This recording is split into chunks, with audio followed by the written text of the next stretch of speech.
Locking pliers. Probably one of the most useful tools you can have around. They can be used to undo a stubborn nut, grip difficult to hold components for welding and cutting, and grip, grab, or otherwise hold pretty much anything else you can think of. And what's even better is you can get them in all kinds of shapes, sizes, colors, and flavors. But what if you want them to be small? Like, really small. See, my friend brought this up to me the other day, and I just cannot get the idea out of my head. How small could a set of these things get? This naturally led me down a rabbit hole of designing, making, and questionable machining practices on the quest to see just how far I can run with this idea. So then, let's get to it. Okay, so before we start designing these things, we should take a look at what locking pliers actually are. Well, believe it or not, they're pliers that lock. They're actually more interesting than you would think. They're pliers that are built using a type of linkage called a 4-bar mechanism. A 4-bar mechanism is a really interesting type of device used in a ton of different applications. In this case, it's designed so that when the pliers are being closed, we get a huge mechanical advantage in the jaw as we reach the point where these two bars are aligned. And what this means for us is that provided that we can maintain the ratios between the linkages and ensure that we hit that inflection point at some point along the handle travel, we're good to shrink these down as much as we want. And with a little bit of CAD modeling done, we've got something to work with. Admittedly, it's a pretty simplified version of a pair of pliers, but I mainly want to focus on the size aspect, so every feature here is made to maximize the machinability. And with our CAD and toolpaths ready to go, we can start making. Okay, first shot at this, I figure we'll try to make these things out of some square stock. I opted to cut a few pieces of aluminum plate I had lying around and roughly squared it up.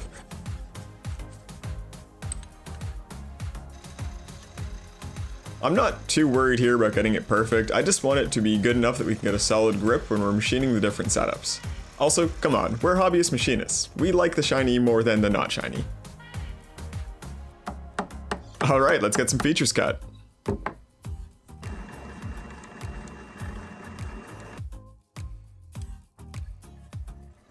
I'm never going to get tired of watching this thing make parts for me. I feel like I've unlocked some kind of cheat code that just lets stuff go from my brain to reality with barely any work.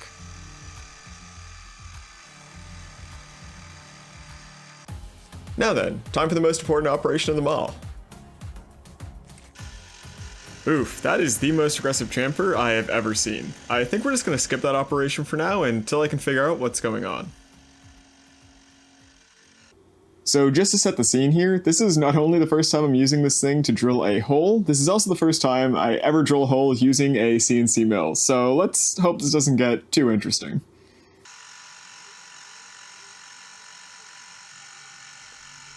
Ah, yes, rapiding into the part. That is exactly how I saw that going.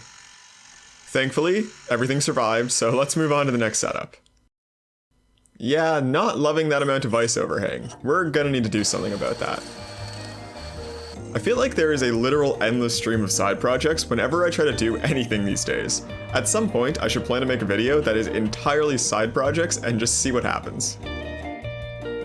At least we get to do some single point thread cutting. It is probably one of my favorite operations. Alright, let's keep this moving.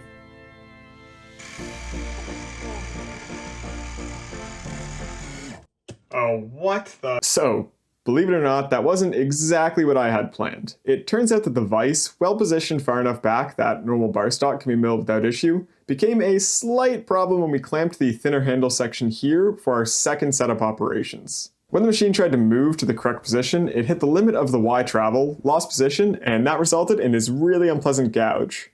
Now, I'm sure those familiar with CNC are wondering why the Y-axis limit switches didn't trigger when it reached the end of its travel, and the reason for that is there's this really annoying problem with limit switches in that they actually need to be installed for them to work. I got the vise realigned and finished the second setup operations, then got everything ready for setup number 3, where I probably forgot to subtract the edge finder offset, yielding a significantly more lopsided part than even I'm willing to try to sneak past QC.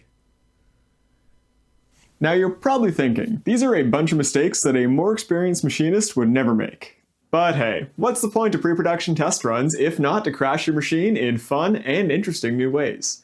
Though with that said, I do think this was still a pretty useful exercise, mainly because we were able to learn that it took way too long.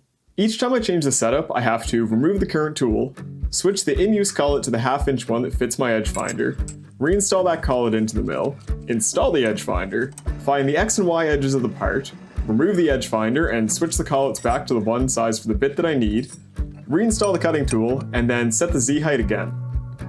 Something has to change here.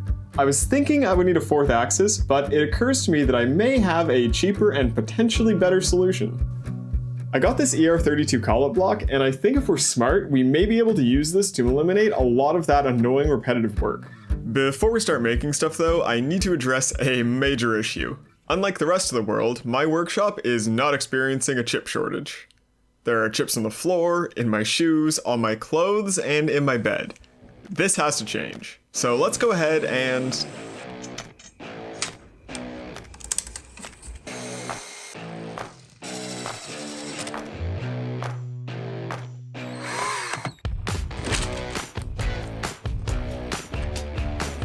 Now that is a much more civilized looking setup. Now then, let's get to testing out our new work holding strategy. And because I like pushing limits, I took the opportunity to scale the vice grips down a little bit more.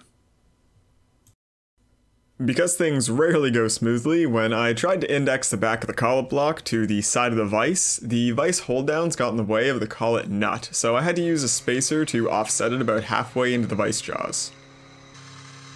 This seemed to be the only major issue though, which had me feeling highly suspicious something was going to go horribly wrong.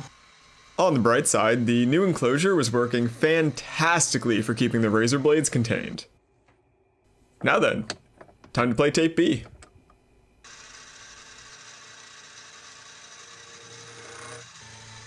Okay, it is looking like we are in business. Side 3 was more of the same, but I needed to add in some end supports to try to keep the outer end from flexing away from the cutter.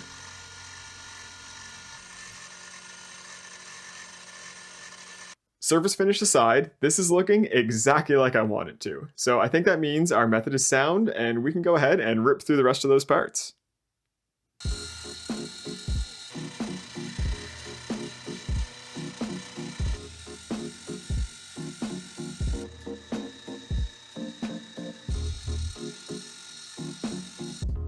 So there's something weird going on with the y-axis here. I don't really know what it is. I was careful with my edge finding, and I checked to make sure that the collet block holds the bar centered, but I'm still getting some weird offset. If anyone has a theory as to what's going on here, please let me know in the comments, because I'm at a complete loss. I was super careful with measuring these. I don't want to go through the effort of assembling until I fix these issues, so I hopped over to the cam environment and added a finishing toolpath to clean up the surfaces. Then, I moved the y-axis origin to the center of the bar to hopefully help fix this offset issue. With that done, I got some new stock prepped, and in a stroke of good timing, I just got a new tool delivery that should let us get the final versions of this thing done even faster.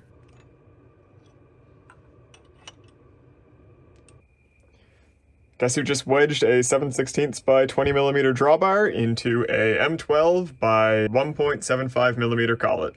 The threads aren't totally ruined, so while I wait for the material to make a new drawbar, let's trial our toolpaths with the old collet chuck. Look, you know the ML at this point. It's a lot of the same operations, just now with one extra cleanup pass at the end. Granted, the cleanup pass is very pretty, but I think it's time to move on to the assembly.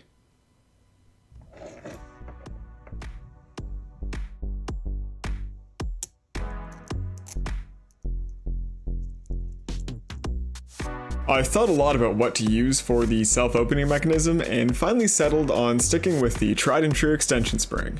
Naturally, none of the springs that I had on hand would work as they were way too large, so I opted to make one out of a guitar string I had lying around. I'm honestly amazed that this is the first time I've ever had to make a spring. I don't know why, but it's one of those things that I've always assumed is way more difficult than it actually is. Okay, I knew these things were going to be cool, but I absolutely love how they turned out. They're so tiny, and they work extremely well. I was a little bit worried the proportions would be off and it wouldn't function correctly, but the set point can be adjusted with this little set screw here. Once you get to that perfect inflection point,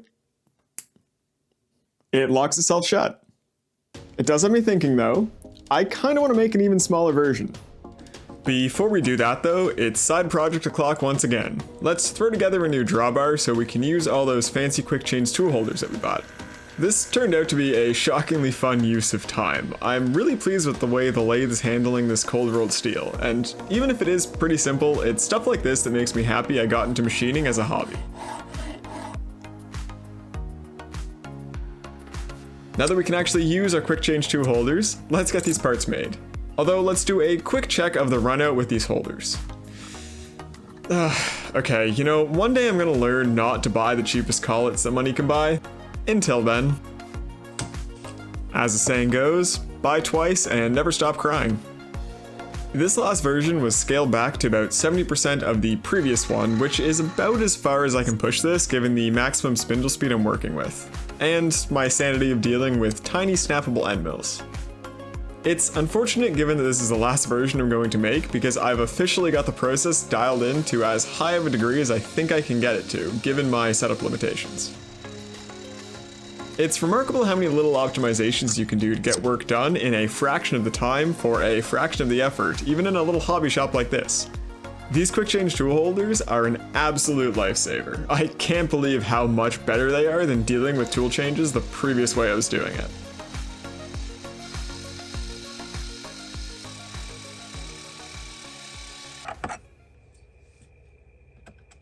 I'm really happy with how these turned out. Now for the potentially less fun part, assembling this tiny thing.